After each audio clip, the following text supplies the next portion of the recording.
आज जो कहानी मैं आपको सुनाने वाला हूँ वो एक ऐसी लड़की की है जिसे उसके मासूम और खूबसूरत चेहरे ने रातों रात इंटरनेट पर वायरल कर दिया। मगर जब लोगों को उसके खूबसूरत चेहरे के पीछे छिपे वहशी कातिल का पता चला तो लोग दंग रह गए। तो ये बात है साल 2020 की। हुआ ये कि नवंबर 2020 में अचानक से एक लड़की टिकटॉक पर वायरल होने लगी। हालांकि ये चीज भारत में नहीं हुई क्योंकि भारत में जून 2020 में ही टिकटॉक को बैन कर दिया गया था, पर भारत के अलावा पूरी दुनिया में उस लड़की की वीडियो वायरल हो रही थी। उस वीडियो में एक लड़की कैदी के कपड़े पहने, हाथों में हथकड़ी और पैरों में बेड़ी लगाए कोर्ट रूम में दाखिल होती है और कैमरे को देखकर कभी हंसती है तो कभी अजीब अजीब सा फेस बनाती है। उसकी ये जो ओरिजिनल वीडियो थी वो करीब 7 साल पुरानी यानी साल 2013 की थी, पर नवंबर 2020 में लोगों ने उसकी इस वीडियो के साथ टिकटॉक पर डुएट बनाना शुरू कर दिया। उसकी वीडियो को एडिट करके बैकग्राउंड म्यूजिक लगाकर टिकटॉक पर डालने लगे और देखते ही देखते वो लड़की इंटरनेट पर छा गई।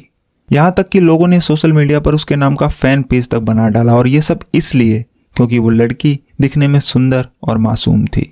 तो अब सवाल आता है कि आखिर ये लड़की है कौन और इसने ऐसा क्या क्राइम किया था।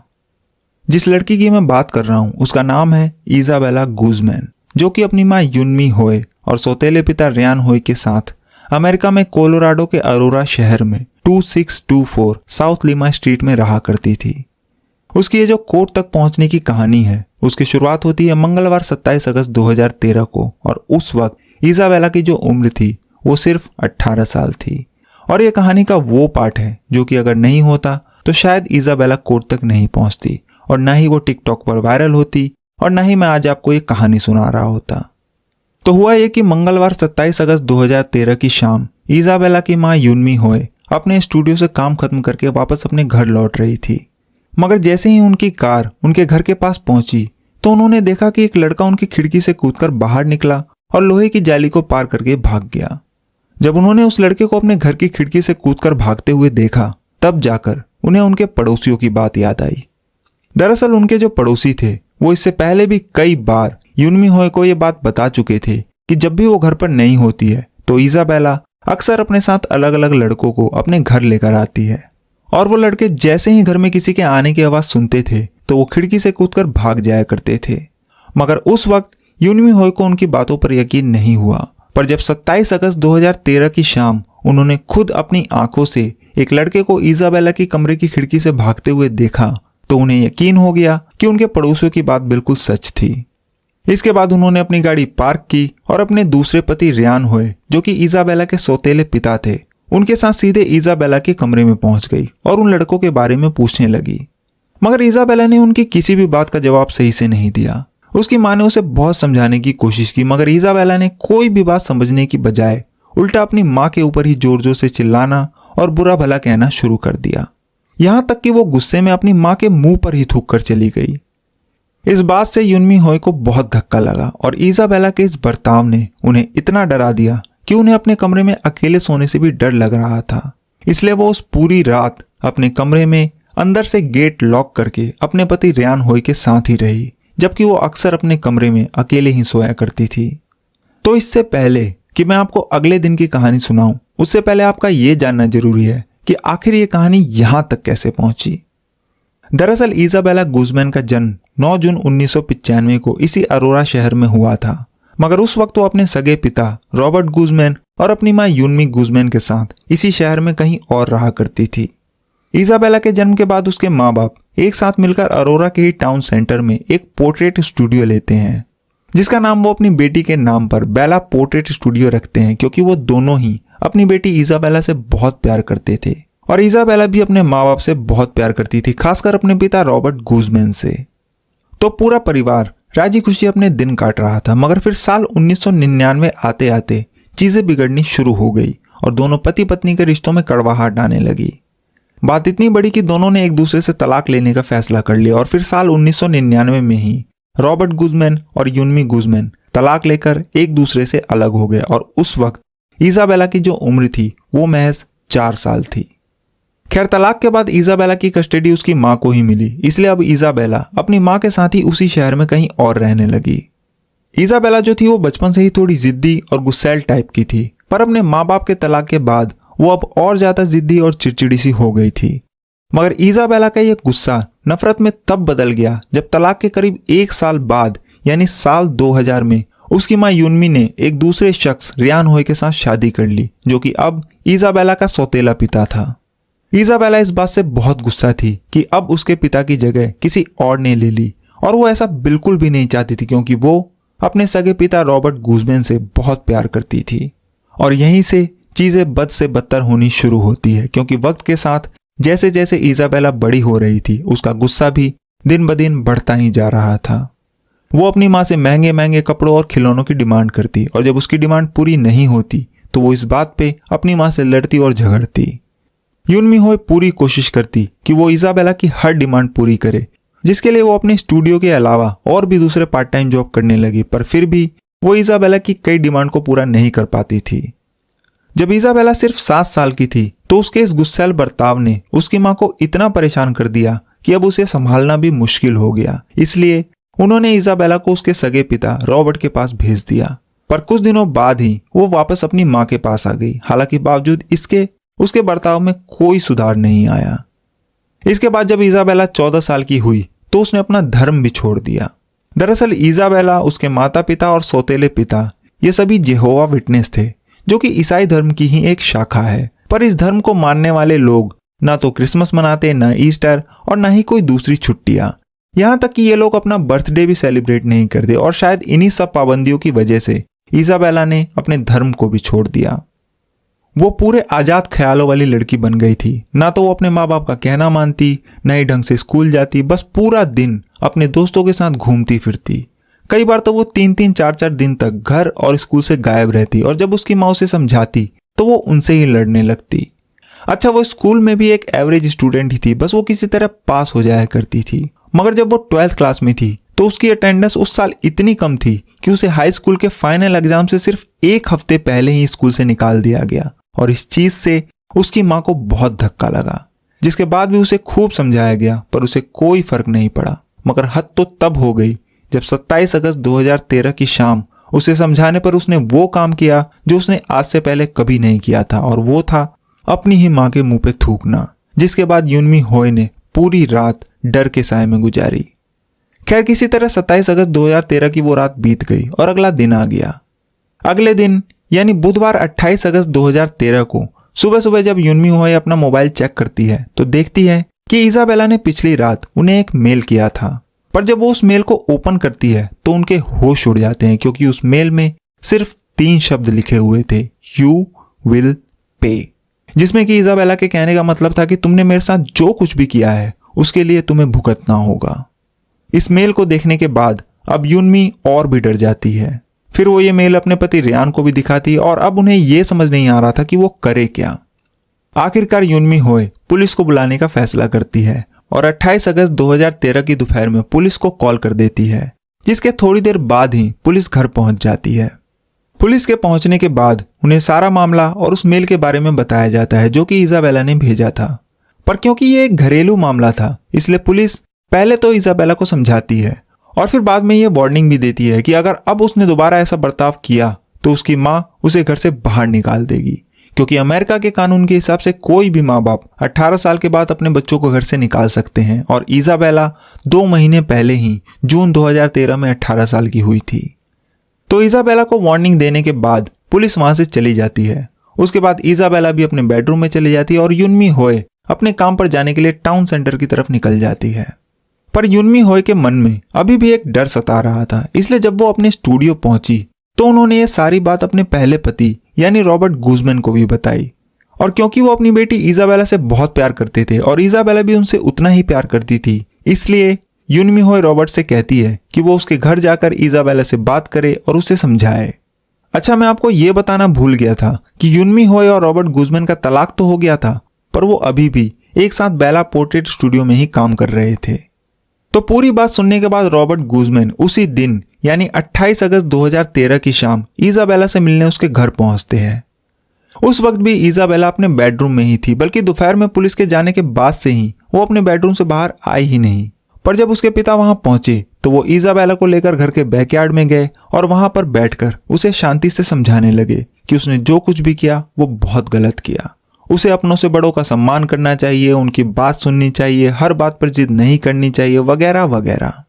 अगले करीब 1 से 1.5 घंटे तक वो इजाबेला को इसी तरह समझाते रहे और इस पूरी बातचीत के दौरान इजाबेला ने अपने मुंह से एक शब्द तक नहीं बोला, बस अपने पिता की हर बात चुपचाप सुन रही थी और अपना सर हाँ में हिला रही थी।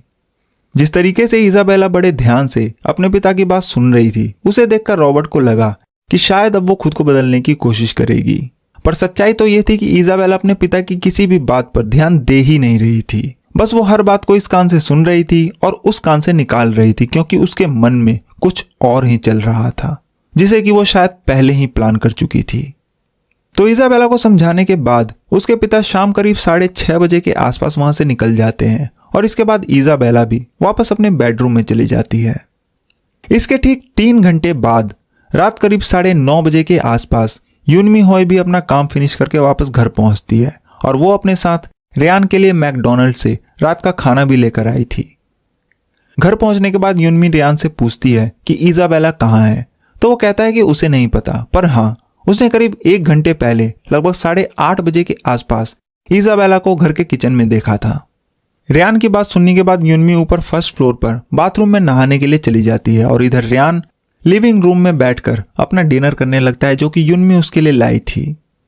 इसके थोड़ी देर बाद ही रात करीब 10 बजे से थोड़ा पहले ही रेयान को अचानक से ऊपर फर्स्ट फ्लोर से धम-धम की आवाज सुनाई देती है। ऐसा लग रहा था जैसे कोई जमीन पर गिरा हो या दीवार से टकराया हो, और फिर कुछ सेकंड बाद ही युनमी चिल्लाकर उसका नाम पुकारती है। अपना नाम सुनते ही रेयान ऊपर उठकर बाथरूम की तरफ भागता है और वो जैसे ही ऊपर पहली मंजिल पर पहुंचा तो उसने देखा कि बाथरूम का दरवाजा खुला हुआ है और शावर के चलने की आवाज आ रही है। फिर वो बाथरूम के जब और करीब गया तो उसने बाथरूम के अंदर इजाबेला की एक झलक देखी, मगर उसने जैसे ही बाथरूम में घुसने के लिए दरवाजे को धक्का दिया, इजाबेला ने अंदर से पूरी जान लगाकर दरवाजे को अंदर से लॉक कर दिया। इसके बाद अंदर से युनमी होय के जोर जोर से चिल्लाने की आवाज आने लगी और बाहर से रेयान बाथरूम का दरवाजा पीटने लगा, पर दरवाजा नहीं खुला। उसने पूरी जान लगा दी दरवाजे को खोलने के लिए, पर कोई फायदा नहीं हुआ। अभी वो ये सोच ही रहा था कि दरवाजे को कैसे खोले कि तभी उसकी नजर नीचे पड़ी और उसने देखा कि बाथरूम के नीचे से खून बहकर बाहर आ रहा है, और ये देखते ही उसकी हवा खराब हो गई। वो तुरंत भागकर नीचे गया, अपना फोन उठाया और 911 पर पुलिस को कॉल कर दिया। उस वक्त रात के करीब 10:05 हो रहे थे। कॉल पर रेयान ने पुलिस को बताया कि उसकी बीवी और सौतेली बेटी बाथरूम के अंदर बंद है और उसे लग रहा है कि उसकी बेटी उसकी बीवी के ऊपर जानलेवा हमला कर रही है, क्योंकि बाथरूम के नीचे से खून बहकर बाहर आ रहा है। इसके बाद रेयान पुलिस को पिछली रात और सुबह जो कुछ भी हुआ उसके बारे में बताने लगा और बताते बताते ऊपर पहुंच गया। तभी अचानक से रेयान ने एक जोर की आवाज सुनी, यहोवा मतलब कि भगवान, और ये आवाज और किसी की नहीं बल्कि उसकी बीवी युनमी होय की थी और ये उसकी आखिरी आवाज थी। उसके बाद सब कुछ बिल्कुल शांत हो गया। थोड़ी देर बाद ही बाथरूम का दरवाजा खुला और अंदर से इजाबेला एक पिंक कलर की स्पोर्ट्स ब्रा और टर्कोश कलर के शॉर्ट्स पहने हुए बाहर निकली।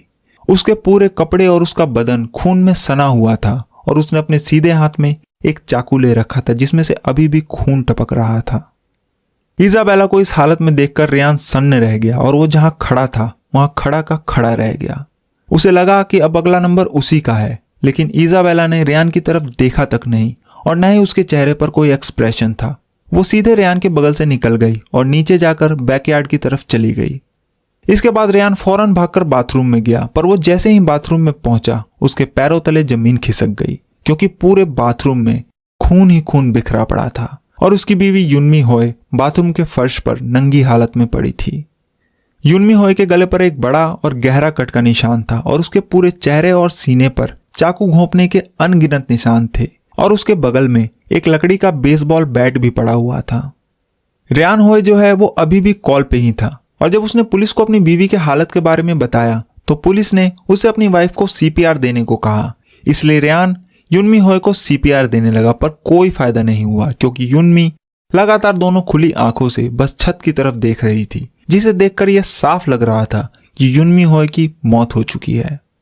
खैर, रेयान के कॉल के 11 मिनट बाद रात लगभग 10:16 पर अरोरा पुलिस भी वहां पहुंच गई और इसके थोड़ी देर बाद ही मेडिकल टीम भी पहुंच चुकी थी।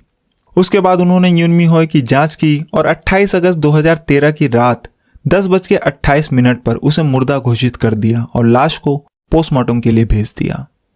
इसके बाद अरोरा पुलिस इजाबेला को ढूंढना शुरू करती है, मगर वो पूरे घर में कहीं नहीं मिलती। फिर पुलिस घर के बैकयार्ड में देखती है, क्योंकि बाथरूम से निकलने के बाद इजाबेला उसी तरफ गई थी, मगर वहां से भी पुलिस को कुछ नहीं मिला।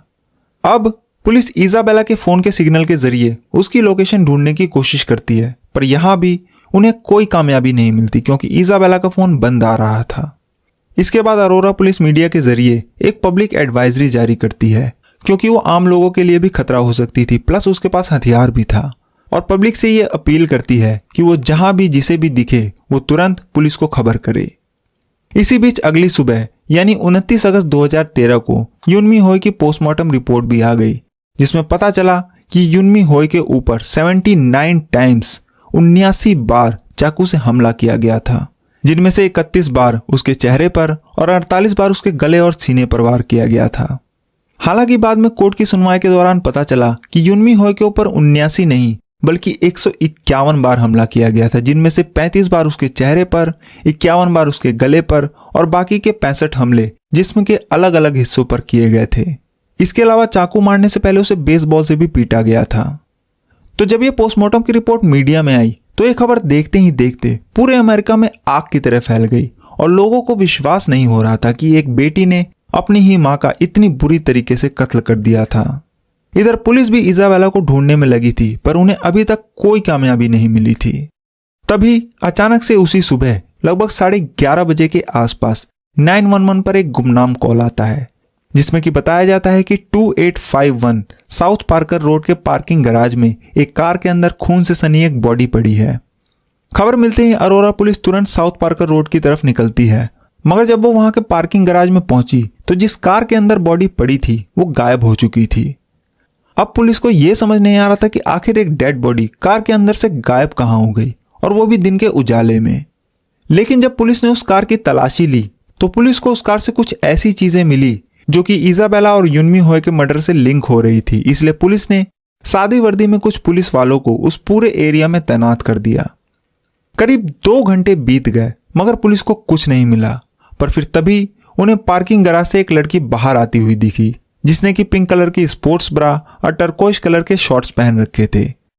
पुलिस को लगा कि ये इजाबेला हो सकती है, पर फिर भी पुलिस कंफर्म करना चाहती थी, इसलिए उनमें से एक अंडरकवर ऑफिसर उस लड़की से बात करने के बहाने उसके करीब गया, और जब उसने उस लड़की को करीब से देखा तो उसे देखते ही यकीन हो गया कि वही इजाबेला गुजमैन है।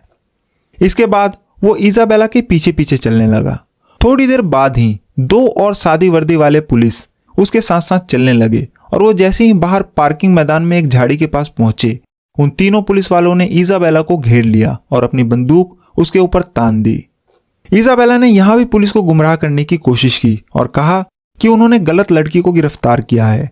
यहां तक कि जब पुलिस वालों ने उसकी पहचान के लिए उसे उसकी आईडी दिखाई तो उसने कहा कि आईडी वाली लड़की की शक्ल तो उससे जरूर मिलती है, पर वो इजाबेला गुजमैन नहीं है, बल्कि उसने कहा कि उसका नाम समैंथा गोंजालिस है और वो सिंसिनाटी ओहायो में रहती है। पर उसके कपड़े और कपड़ों पर लगे खून ये साफ साफ इशारा कर रहे थे कि वो ही इजाबेला गुजमैन है। इसलिए पुलिस वाले उसकी किसी भी बात का यकीन नहीं करते, और आखिरकार मर्डर के लगभग 16 घंटे बाद 29 अगस्त 2013 की दोपहर 2 बजे पुलिस इजाबेला गुजमैन को उसके घर से सिर्फ 1.5 किलोमीटर दूर एक पार्किंग गैराज से गिरफ्तार कर लेती है। पर अब भी एक सवाल बाकी था कि आखिर कार में जो डेड बॉडी थी वो किसकी थी और वो गायब कहां हो गई। तो इसका जवाब ये है कि जो लाश उस कार में पड़ी थी वो कोई लाश नहीं बल्कि खुद इजाबेला गुजमैन थी। दरअसल हुआ यह कि पिछली रात अपनी मां का कत्ल करने के बाद इजाबेला ने घर से कार उठाई और अपने घर से करीब 1.5 किलोमीटर दूर जाकर 2851 साउथ पार्कर रोड के पास बने एक पार्किंग गैराज में लगा दी, और उसके बाद उसी कार के पिछली सीट पर जाकर सो गई। और क्योंकि उसके पूरे बदन और कपड़ों पर खून लगा था, इसलिए अगली सुबह जब लोगों ने इजाबेला को कार में सोते हुए देखा तो उन्हें लगा कि कार में कोई लाश पड़ी है, जिसके बाद उन्होंने 911 पर कॉल किया और पुलिस वहां पहुंची। मगर तब तक इजाबेला कार से उठकर पार्किंग गैराज के अंदर चली गई थी, और जब बाहर आई तो उसे गिरफ्तार कर लिया गया। खैर, इजाबेला गुजमैन को गिरफ्तार करने के बाद पुलिस ने उसके ऊपर 1st डिग्री मर्डर के चार्जेस लगाए और फिर उसे जुडिशियल कस्टडी पर अरोरा सिटी जेल में भेज दिया गया। इसके करीब 1 हफ्ते बाद 5 सितंबर 2013 की सुबह इजाबेला को कोलोराडो के एरापाहो काउंटी कोर्ट में पेश होना था, जहां उसके ऊपर कोर्ट की तरफ से चार्जेस लगाए जाते। मगर उस दिन उसने सुबह कोर्ट जाने से ही मना कर दिया और वो अपने सेल से बाहर आ ही नहीं रही थी, जिसकी वजह से हुआ ये कि कोर्ट की सुनवाई दोपहर तक के लिए टालनी पड़ी। पर बाद में किसी तरह जबरदस्ती खींचकर उसे उसके सेल से बाहर निकाला गया और फिर कोर्ट में पेश किया गया। उस दिन वो सुबह से ही नॉर्मल इंसान की तरह बर्ताव नहीं कर रही थी। पहले तो उसने कोर्ट में आने से मना किया, जिसकी वजह से उसे जबरदस्ती लाना पड़ा, और जब वो कोर्ट में पहुंची तो मीडिया के कैमरे को देखकर कभी मुस्कुरा रही थी तो कभी अजीब अजीब से चेहरे बना रही थी। एरापाहो काउंटी कोर्ट के जज ने इजाबेला गुजमैन के ऊपर मर्डर और वायलेंस के चार्जेस लगाए, और साथ ही जब तक उसका ट्रायल पूरा नहीं हो जाता वो तब तक कोई बेल भी नहीं ले सकती थी। इसके बाद करीब 9 महीने बीत गए और जून 2014 में इजाबेला गुजमैन का ट्रायल शुरू हुआ। और क्योंकि जब उसने अपनी मां का मर्डर किया तब वो 18 साल की एक एडल्ट थी, और जिस बेरहमी से उसने अपनी मां के ऊपर 151 बार चाकू से हमला किया, उसे देखकर यह पक्का था कि इजाबेला को मैक्सिमम सजा यानी डेथ पेनल्टी ही मिलेगी। मगर कोर्ट में जैसे ही सुनवाई शुरू हुई, इजाबेला के वकील ने जज के सामने डॉक्टर रिचर्ड पाउंड्स की एक रिपोर्ट पेश की, जिसमें यह साफ साफ लिखा था कि इजाबेला की दिमागी हालत ठीक नहीं है और वो पैरानॉइड स्किज़ोफ्रेनिया नाम की दिमागी बीमारी से जूझ रही है। बाद में डॉक्टर रिचर्ड पाउंड्स ने अपनी गवाही में भी इजाबेला की दिमागी बीमारी को सही ठहराया। इसके अलावा उन्होंने कोर्ट में यह भी बताया कि जिस वक्त इजाबेला अपनी मां का कत्ल कर रही थी, उसे पता ही नहीं था कि वो अपनी मां को मार रही है, बल्कि उसे लगा कि वो एक सिसिलिया नाम की औरत को मार रही है, और ऐसा करने के लिए उसे सपने आते थे, और वो अगर ऐसा नहीं करती तो उसके हिसाब से पूरी दुनिया तबाह हो जाती।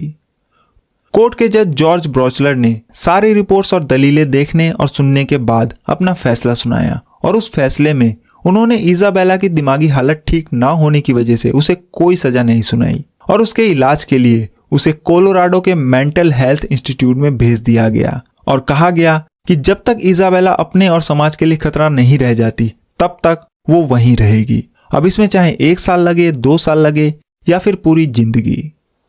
तो कोर्ट के ऑर्डर के बाद इजाबेला को कोलोराडो के मेंटल हेल्थ इंस्टीट्यूट में भेज दिया गया, और अगले करीब 6 साल तक, बल्कि 6 से भी ज्यादा सालों तक इजाबेला उसी मेंटल हेल्थ इंस्टीट्यूट में ही रही और उसका इलाज चलता रहा।